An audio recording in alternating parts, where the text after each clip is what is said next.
Hello student, start करेंगे chapter number 2 acid basis and salts and this is first part of this chapter.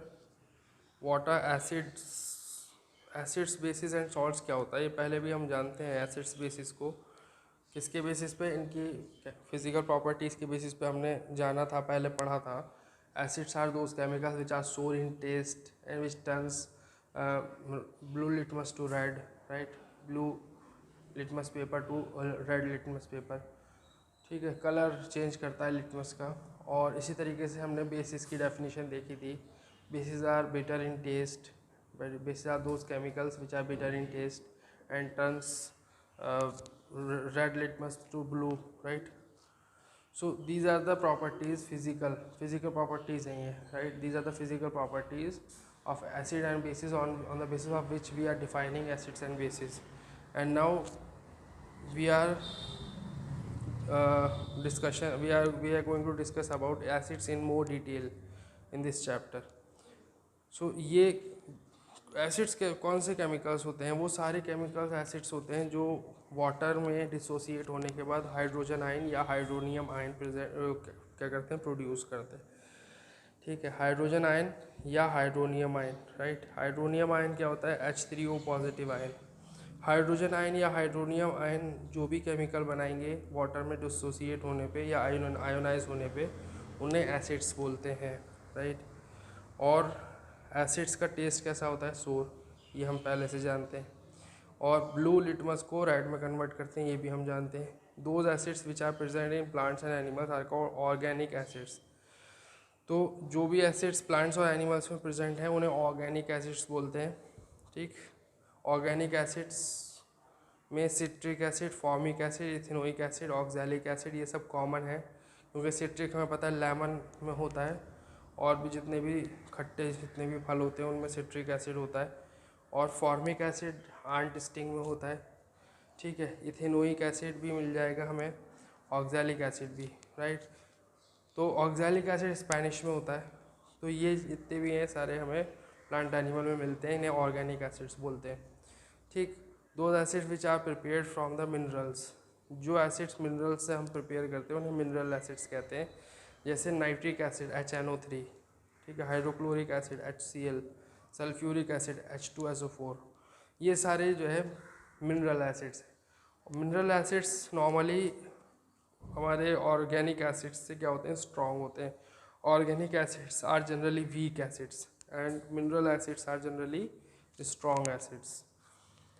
So strong acids क्या होते हैं? Those acid which gets ionise completely in water and produces large amount of hydrogen ions are called strong acids. जो भी acids पूरी तरीके से ionise हो जाते हैं वाटर में डिज़ोल्व होने के बाद और पूरी तरीके से आयोनाइज होके एक large amount of hydrogen ions produce करते हैं, उन्हें स्ट्रॉन्ग एसिड्स कहते हैं, ठीक है।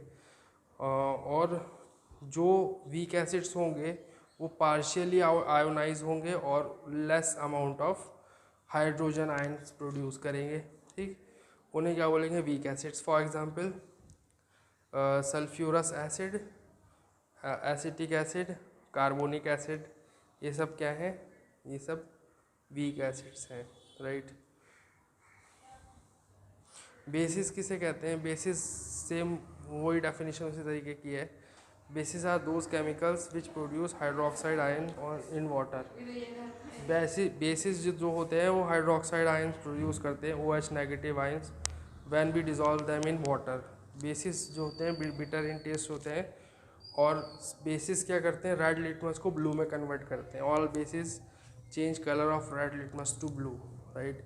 स्लिपरी होते हैं टच करने पे, फील स्लिपरी ऑन टचिंग, ठीक। ये एक और प्रॉपर्टी है, physical property, right.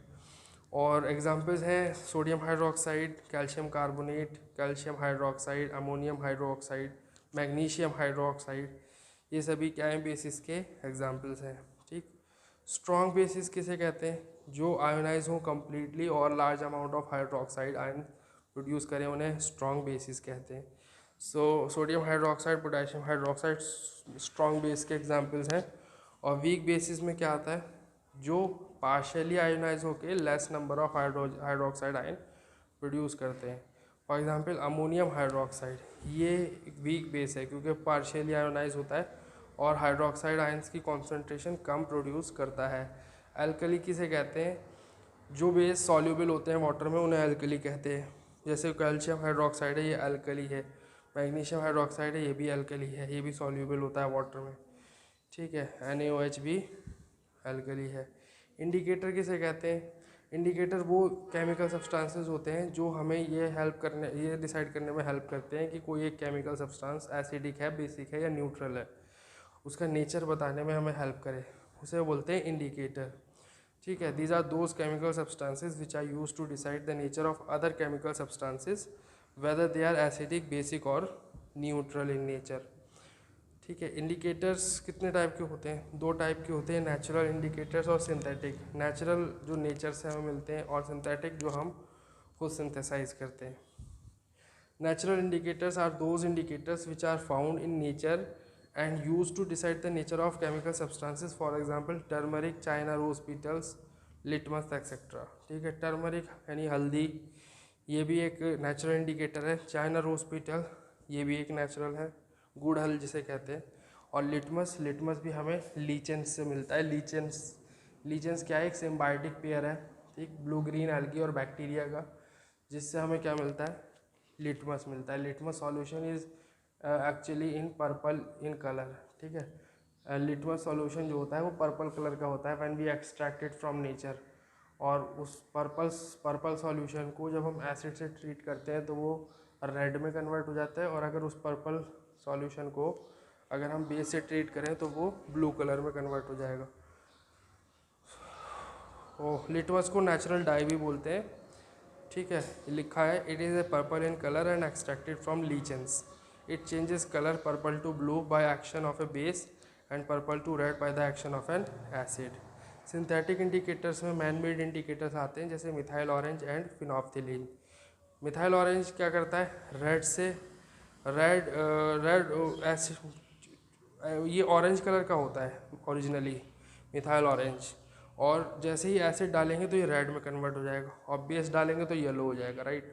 Methyl orange changes to red in acid solution and yellow in colour in basic solution. और फिनॉफ्थलीन एक अनदर सिंथेटिक इंडिकेटर है। फिनॉफ्थलीन किसके कलरलेस हो जाता है जब एसिड से ट्रीट करते हैं, ठीक है। और जब हम बेस से करते हैं तो वो कैसा हो जाता है? पिंक कलर का हो जाता है, right.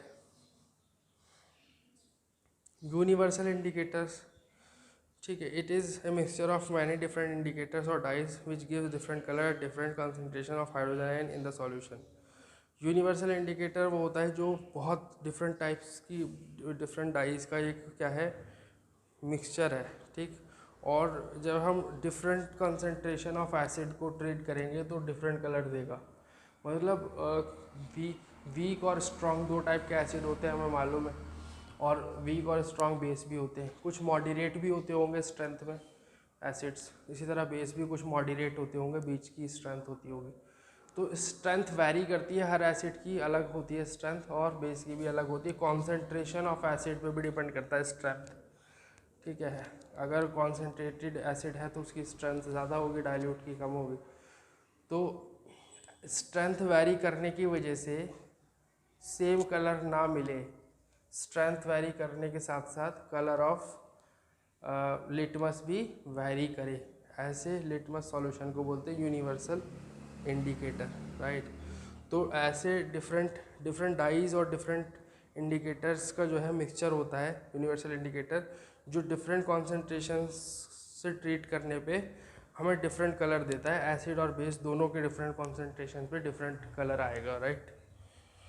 Universal indicator tells us the exact strength of an acid or a base and can be used either in the form of a solution or in the form of universal indicator paper, ठीक है। Solution के form में भी use करा जा सकता है, और इंडिकेटर पेपर हम यही यूज़ करते हैं अपने लैब में, यूनिवर्सल इंडिकेटर पेपर यूज़ करते हैं, right. Now we are having olfactory indicators. What are olfactory indicators? Olfactory indicators ऐसे सब्सटेंसेस को कहते हैं जो हमें एसिडिक, बेसिक या न्यूट्रल नेचर को बताते हैं किसी सब्सटेंस के, बाय चेंजिंग देयर स्मेल या ओडोर को चेंज करके वो नेचर ऑफ केमिकल सब्सटेंस बताते हैं, ठीक है, ऐसे इंडिकेटर्स को बोलते हैं olfactory. Wherever olfactory word is used you have to understand it by smell, right. Olfactory word is related to smell, odour, ठीक है। जहाँ भी ओल फैक्ट्री आएगा उसे स्मेल से जोड़ेंगे। Those chemical substances whose smell or odor changes in acidic or basic solution are called olfactory indicators. So this is your first part of the chapter. That's it for today. We'll discuss further in next class. I hope it's clear enough now. You have to make notes by pausing or taking screenshot. इन सब से ये सब लिखना है ऐसे कैसे, उसके बाद नेक्स्ट क्लास में इसके आगे की बात होगी। पार्ट 2 ऑफ 3 हम नेक्स्ट क्लास में डिस्कस करेंगे। Thank you.